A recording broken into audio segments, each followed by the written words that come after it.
Okay, let's move on then to, NATO Defence Ministers meeting happening yesterday and today. So here we are. This is what it looks like. There they all are, very happy. Let's have a quick look at what Jens Stoltenberg had to say yesterday morning.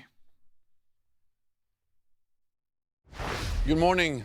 The NATO Defence Ministers will meet at a critical time for our security.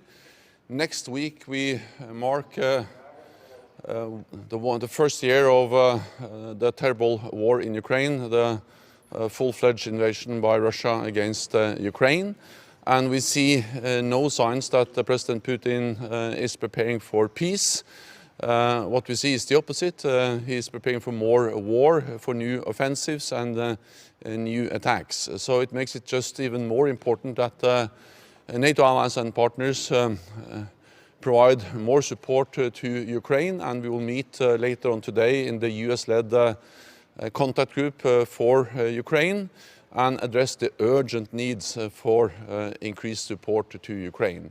Not least the need to provide more ammunition and also how to ramp up production and strengthen our defense industry to be able to provide the necessary ammunition to Ukraine and also to replenish our own stocks. Allies will also start to discuss the new defense investment pledge, how to ensure that we continue to invest more in defense and also address the protection of critical infrastructure, in particular undersea infrastructure, offshore infrastructure. So David, I see you wetting yourself there. I find that particularly in light of this Seymour Hersh article, I found it particularly interesting that Jens Stoltenberg mentioned undersea infrastructure with a straight face. But tell me your thoughts. Oh dear! I mean, it's some sort of brass neck award. He actually went there, and as you said, with a straight face. Yeah, we must protect our undersea infrastructure. I wonder why that came up. Yeah, can't imagine. And, I would simply point everyone to the Seymour Hersh piece, which basically says that, unnamed, but he's convinced credible sources have pointed out to him this was essentially a United States military, US Navy operation with some help from the Norwegians. So that makes it a NATO operation. And it took out the Russian infrastructure, and that would be, correct me if I'm wrong, an act of war. Yes, it would. Now, I'm just going to challenge you a little bit on the statement that would make it a NATO exercise. I'll explain what I mean by that in 1 second. But before we do, let's just have a look at a couple of the family photos, a couple of the snaps from the event, which from yesterday, which Ben Wallace was very keen for everybody to see, and so was the Minister of Defence. So here they are, deep in discussions, perhaps talking about undersea infrastructure there. The main feature of this event has been an acknowledgement that you heard from Jens Stoltenberg there, that we have basically run out of ammunition. We've got to start ramping up the military-industrial complex once again to try to replenish whatever it is that we've handed over already, and to commit to handing over more and more ammunition and so on. But anyway, in the meantime, NATO was very pleased to tell us that F-35s have carried out their first A-Scramble to intercept Russian SU-27s and an IL-20 flying close to NATO airspace. Now, some of the coverage of this that I saw was claiming that the Russian aircraft were flying in Polish airspace, which of course was complete nonsense. And certainly NATO wasn't claiming that. So if we put that one back on screen, they say, supported by Eurofighters, they shadowed the aircraft who were posing a danger to other air users by ignoring international air safety rules. Even that's complete nonsense. But anyway, here's my point. You're saying, US plus Norwegian help equals NATO. Well, does it? Because just look at this, for example, NATO pointing out that Denmark and Sweden have joined the European Sky Shield Initiative coordinated by Germany. Now, this is an air defense system. The initiative aims to strengthen NATO's integrated air and missile defense by facilitating multinational acquisition and integration of air defense capabilities. And although the point here is, David, we've got NATO expansionism going on, but of course, countries haven't been waiting, and the UK has very much been a hub for this over the years. Countries haven't been waiting for full NATO membership in order to join various of the programs and schemes that operate either within or partly within, sometimes completely out of NATO. So many bilateral and multilateral defense agreements have been set up over the last decade or so, which certainly you could label NATO, but aren't actually officially NATO. Well, this is the case. We've got the Joint Expeditionary Force, right, which is kind of NATO, without the Americans, but with the Swedes. We've got endless numbers of cross-border agreements, and here we see there's the Swedes and the Finns still not part of NATO, but involved in the process, which is strengthening NATO air defence. There are no clear lines where the Western NATO US authority is paramount.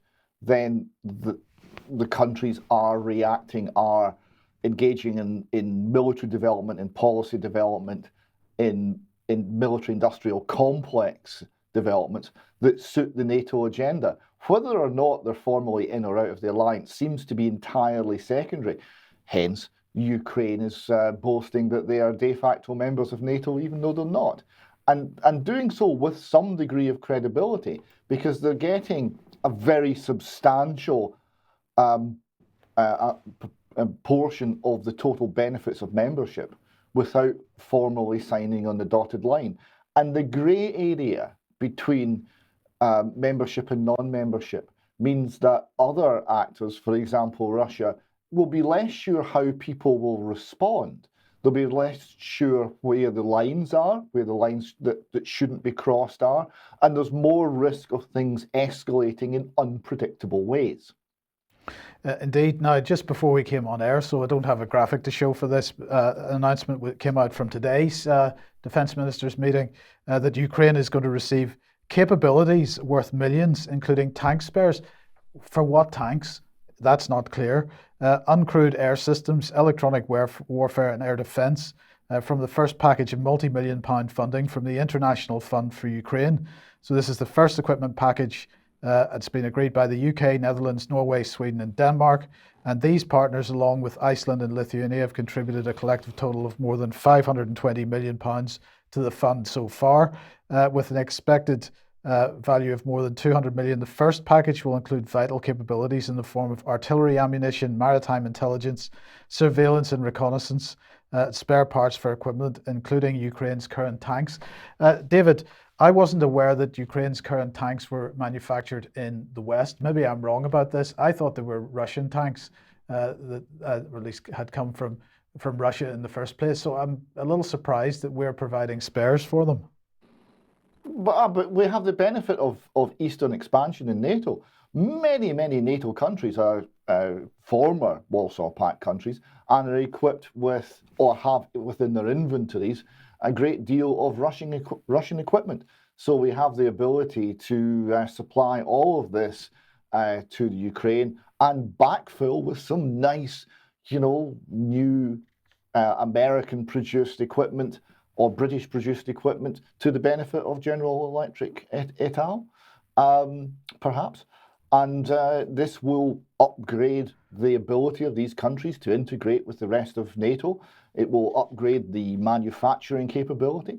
In terms of building up the West to a point where it's ready for war, this seems to be an absolutely ideal scenario. The war's contained, someone else is doing the bleeding, but we are getting all of the benefits of accelerating our ability to manufacture weapons, of sorting out all of the supply chain problems, of ramping up the entire military-industrial complex without any of the unfortunate bombing and dying that often goes with it. Yeah, and in the meantime, putting huge pressure on our own populations through the cost of living and so on. But now, I just want to mention this little clip from Nick Ferrari. Ben Wallace was speaking to him this morning. Let's just have a quick listen to this. You think through 2024, Secretary of State, you see this going through the whole of this 12-month period? Well, I think my point is it would be wrong to sort of say troops home by Christmas. I think, the lessons of conflict is never say things like that. Secondly, we are up against a president of Russia who has no regard for his own citizens. About 2 weeks ago, the American assessment was 188,000 dead or injured Russian soldiers so far. And we've seen reports that over last week, almost a whole brigade, which was attacking Vuhledar, a small mining town in the east of Ukraine, a whole Russian brigade was effectively annihilated or destroyed. They lost nearly 1,000 or over 1,000 people in 2 days. So it's unpredictable when you have a president and a Russian general staff that defies reality or ignores reality and simply doesn't care how many people they're killing of their own, let alone of the people they're trying to oppress. Yes, I think you probably want to comment on that, because that was quite a staggering ending to that little quote. Ben Wallace has a sense of unreality about him, right? Because what he's saying is that Putin has no regard for the Russian people. Well, I would have to say, where's the evidence for that? He is engaged in a war and people are dying. This is true. But other nations, including ours, many times have engaged in wars, often with the support of the people, because they felt it was existential, that they were fighting for something worth fighting for. When we resisted Napoleon or the Kaiser or Hitler, then there was always a view that what we were defending, our little island, was worth defending.